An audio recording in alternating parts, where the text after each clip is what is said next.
Hey, so we're talking about energy levels today.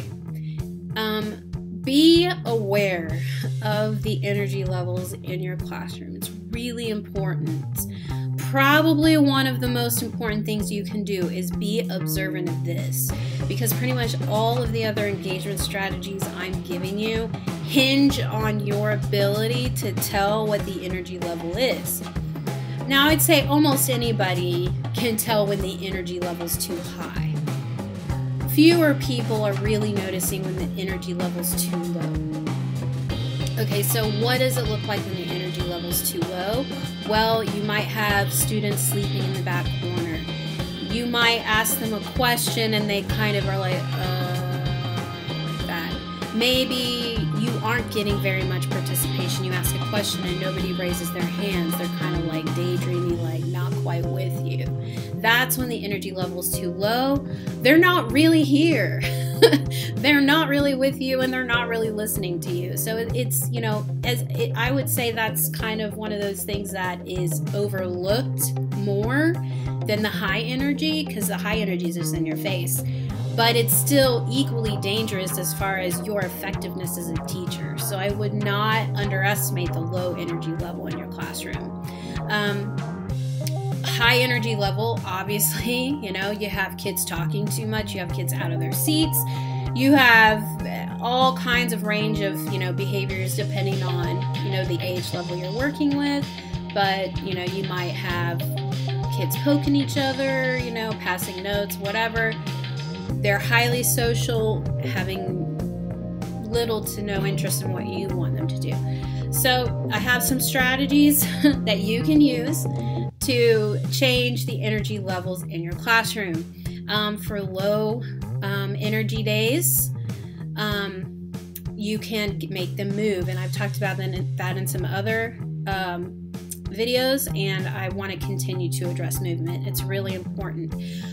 Things like having them do a little stretch, do a little Simon Says game, have them turn and talk with a partner about what they read or what you're talking about.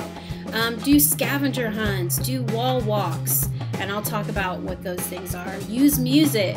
Music is really good to change the energy level in your classroom, and it will calm them down, and it will kind of make them go back up. So if you want the energy level to be higher, then use a music, usually nonverbal music is best, but use a music that's kind of more peppy. It's got some pep, it's got some energy to it. Hey, we're having fun today. I know that's kind of cheesy, but teachers have to be cheesy sometimes. High energy things you can do if your kids have too much energy, which honestly in middle school that's very frequent. We'll talk about noise awareness and body awareness. These kids, they're not aware of themselves. They're not aware of necessarily how loud they're being or what their body's doing. And so just as a standard classroom ritual or classroom practice, you need to have a means of addressing this problem. You've got to teach them the noise awareness and body awareness. And it's not just telling them to be quiet, okay? Because they didn't know they were being loud. You've got to actually be very explicit about what is too loud. So for instance, I know that a lot of teachers use the levels system. I do too. I have my own way of kind of explaining it, but basically, a level 1 would be no talking at all. A level 2 is whispering, but only to get help from somebody like a teacher or another student, and you have to be on task with it, but otherwise we're whispering, okay? Level 3 is we are talking. That's usually group work, and they will tend to get too loud with this because they're not aware of their voices, and I'm very specific on it. A level 3 is I should not hear you out from the classroom. Like I should not, at my desk over here, hear you talking over there. I should hear like a low mumble. Hey, we're kind of having some conversation. I should not be able to distinguish your voice. If I can distinguish your voice, you're too loud. And then level 4 is sharing out to where, the whole class is hearing me. And I'll say, as a teacher, I'm speaking level 4 because I'm sharing with the class.